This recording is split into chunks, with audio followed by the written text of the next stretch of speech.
Bismillahirrahmanirrahim. Assalamualaikum warahmatullahi wabarakatuh. Alhamdulillahirrabbilalamin. Allahumma sholli ala Sayyidina Muhammad wa ala ali Sayyidina Muhammad. Alhamdulillahirrabbilalamin, teman-teman, kita bisa berjumpa lagi. Dan di materi hari ini, Ane pengen sharing tentang sebetulnya apa sih tujuan dari dakwah kita. Kebanyakan dari kita itu belum tahu sebenarnya tujuan akhir dari dakwah kita ini apa. Apa visi misi dari dakwah kita ini? Apakah dakwah yang kita lakuin itu hanya sebatas sampai kita lulus sekolah aja? Apakah dakwah yang kita lakuin hanya sebatas sampai lulus kuliah aja? Atau apakah dakwah yang kita lakuin hanya sebatas kita di remaja aja, pas kita lagi masa-masanya belajar aja, pas kita lagi masa-masa mudanya aja? Sebenarnya apa sih tujuan dari dakwah kita? Ketika kita tahu tujuan dakwah kita, maka kita akan tahu sebenarnya dakwah itu cakupannya sampai sebesar mana. Dakwah itu tujuan akhirnya kita pengen kayak gimana. Nah, makanya sebelum mulai ini, Ane minta teman-teman buat tanya dulu ke menti teman-teman, ke binaan teman-teman, kalau menurut mereka sendiri, apa sih tujuan dari dakwah kita? Apa sih tujuan dari selama ini kita ada di Rohis, kita berdakwah ke orang lain, kita ngajak orang lain ke kebaikan, itu tujuan akhirnya apa? Coba tanya ke mereka, coba teman-teman tanya masing-masing ya satu-satu apa jawaban dari mereka. Jangan di stop dulu, jangan berhentiin di tengah-tengah jawaban mereka. Pokoknya apapun yang mereka jawab, teman-teman dengerin. Kalau udah, baru kita masuk ke bahasannya. Sebetulnya apa tujuan dari dakwah kita? Kalau kita ngebahas tujuan dari dakwah kita, teman-teman, maka kita bisa bilang bahwa dakwah kita itu mempunyai tahapan-tahapan. Yang di tujuan akhirnya dari seluruh tahapan yang kita lalui itu adalah kita pengen seisi dunia ini, seisi bumi ini itu bisa menyembah Allah, bisa mengagungkan Islam, menegakkan kalimat Allah menjadi kalimat yang tertinggi, sehingga nggak ada lagi orang-orang yang berbuat maksiat, sehingga sedunia ini itu jadi sejahtera, aman, tentram, dan damai.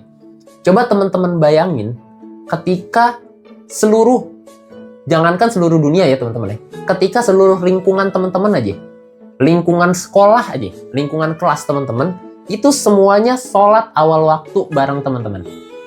Coba teman-teman bayangin ketika satu kelas teman-teman, itu sholat duha bareng teman-teman.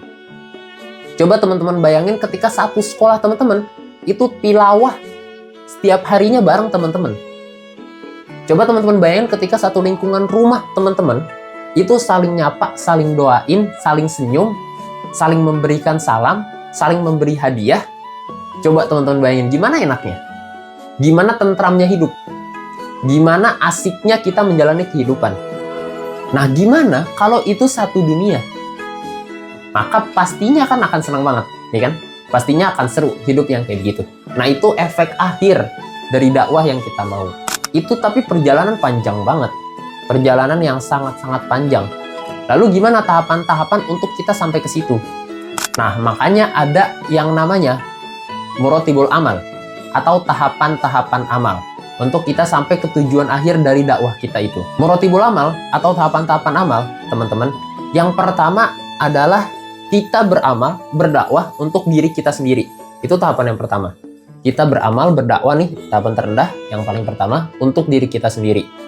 Yang teman-teman lakuin, teman-teman ikut kajian, teman-teman ikut mentoring, teman-teman ikut rohis, itu adalah teman-teman sedang berdakwah kepada diri teman-teman sendiri agar teman-teman menjadi orang yang soleh. Bukan berarti teman-teman mentoring itu teman-teman udah soleh, bukan. Kita mentoring agar kita berharap kita bisa menjadi orang yang soleh. Ketika udah terbentuk individu-individu yang soleh, teman-teman pada mentoring, maka diharapkan dari terbentuknya individu yang soleh ini akan jadi tahapan kedua, yaitu terbentuk keluarga yang soleh. Teman-teman misalnya yang ikhwan menikah dengan yang akhwat-akhwatnya soleh juga, mentoring juga, sehingga akan terbentuk keluarga yang sama-sama mentoring, sama-sama soleh. Yang akhwat nyari ikhwannya yang udah mentoring juga, yang udah soleh. Jadi akan terbentuk keluarga yang soleh. Teman-teman dakwah ke keluarga teman-teman yang ada di rumah, jadi orang tua teman-teman, adik teman-teman, kakak teman-teman itu soleh juga. Itu nantinya akan terbentuk keluarga yang soleh. Dari keluarga yang soleh ini akan terbentuk lingkungan yang dia itu soleh, gitu. RT yang soleh. Dari keluarga, wah pada soleh nih. Mereka saling berkesinambungan, saling menjaga, saling bersilaturahmi, gitu kan, saling membentuk suatu komunitas, membentuk suatu lingkungan, dakwah ke lingkungan sesamanya juga, akhirnya terbentuk lingkungan yang soleh. Akhirnya terbentuk RT yang soleh. Dari banyaknya RT yang soleh akan terbentuk nantinya RW yang soleh. Gitu. Ini tahapan ketiga, teman-teman. Lingkungan yang soleh. RW yang soleh jadi kelurahan yang soleh. Kelurahan yang soleh jadi kecamatan yang soleh. Kecamatan yang soleh lama-lama jadi kota yang soleh. Banyaknya kota yang soleh lama-lama jadi provinsi yang soleh. Lama-lama sampai akhirnya nanti kita masuk ke tahapan yang selanjutnya, tahapan keempat, yaitu terbentuknya negara yang soleh. Terbentuknya negara yang dia itu mengagungkan Allah, yang dia itu mengutamakan nilai-nilai keislaman sesuai dengan syariat Islam. Gitu. Dari terbentuknya negara-negara yang soleh, nanti jadilah negara-negara yang soleh ini membantu negara lain yang dia itu dijajah, yang dia itu masih diinjak-injak oleh negara lainnya, yang dia itu masih diinjak-injak oleh non-muslim.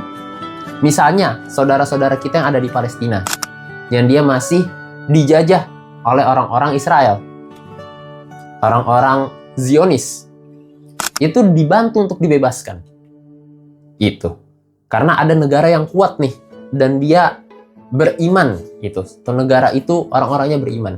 Dari situ terbebaslah negara-negara Islam yang lain, maka akan terbentuklah negara-negara Islam, kesatuan negara-negara Islam, yang dengan itu dia dihormati oleh dunia ini. Dan dari situlah nantinya Islam akan menjadi soko peradaban dunia, Ustadziyatul A'lam, di mana seluruh negara yang ada di dunia ini, seluruh orang-orang yang ada di dunia ini akan menganggap bahwa Islam inilah yang harus jadi panutan. Dan dari situlah, dari Ustadziyatul A'lam itu, dari situlah Islam akan memberikan kesejahteraan yang ada di sistemnya. Islam akan memberikan kemanfaatan yang tinggi untuk umat manusia. Itulah tahapan-tahapan dakwah, teman-teman. Maratibul amal. Tahapan dari tahapan yang paling kecil, yaitu individu, kita sendiri, mensolehkan diri, lalu nantinya akan membentuk keluarga yang soleh juga, akan terbentuk lingkungan yang soleh, akan terbentuk keluarga yang soleh, akan terbentuk negara yang soleh, dan nantinya Islam akan menjadi Ustadziyatul A'lam. Maka kalimat Allah akan menjadi kalimat yang paling ditinggikan. Nggak ada lagi yang disembah kecuali Allah. Itu tahapan-tahapan dakwahnya, teman-teman. Untuk sampai di tingkat itu, teman-teman, nggak bisa kita cuma mikir dakwah itu tugas seseorang aja. Dakwah itu tugas orang-orang tertentu aja. Dakwah itu bukan tugas aku kan pelajar. Dakwah itu bukan tugas aku kan mahasiswa, aku kan kerja. Enggak, teman-teman. Tapi dakwah itu tugas setiap muslim, termasuk kita, termasuk teman-teman. Bang, aneh nggak bisa ngisi ceramah, bang. Aneh nggak bisa khutbah Jumat. Aneh nggak biasa ceramahin orang, khutbahin orang. Ya nggak perlu, teman-teman. Karena dakwah itu bukan sekedar ceramah aja, teman-teman. Dakwah itu bukan sekedar teman-teman khutbah. Dakwah itu bukan teman-teman sekedar ngisi mentoring doang. Enggak. Dakwah itu luas, teman-teman. Dakwah itu luas. Teman-teman jadi pelajar, jadi siswa, itu bisa dakwah. Teman-teman jadi mahasiswa, itu bisa dakwah. Teman-teman kerja, itu bisa dakwah.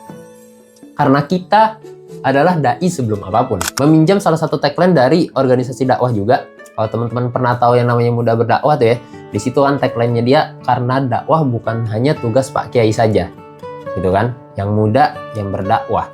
Maksudnya gimana ya? Maksudnya dakwah itu tugas dari setiap kita, teman-teman. Karena kita adalah dai sebelum apapun.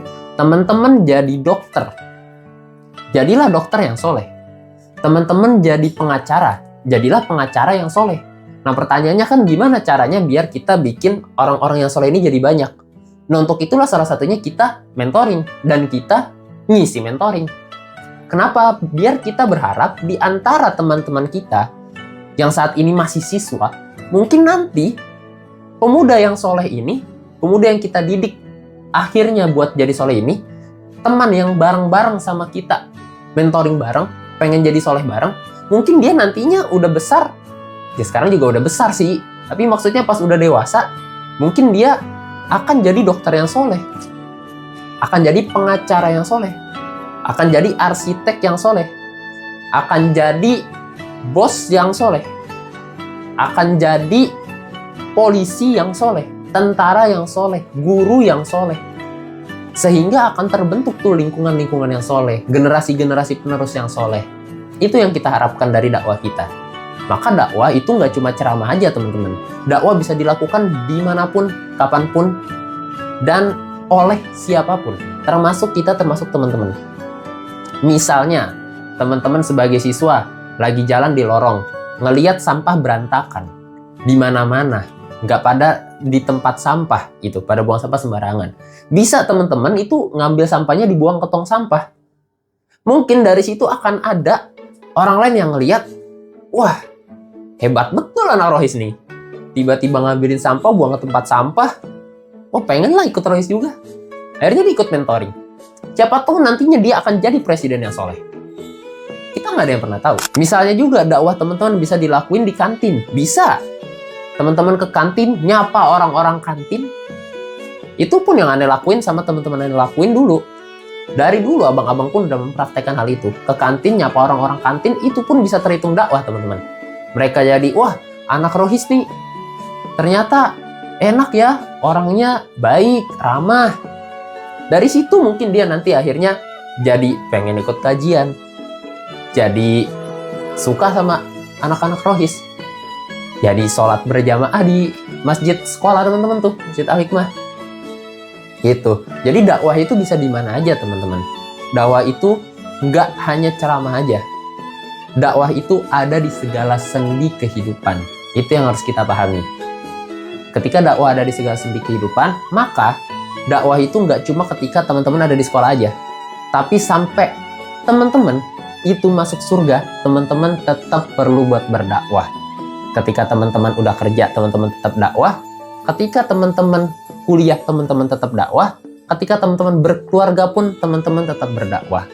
Karena dakwah itu akan terus berlanjut hingga kita diistirahatkan oleh Allah. Sampai tujuan kita itu tercapai tadi.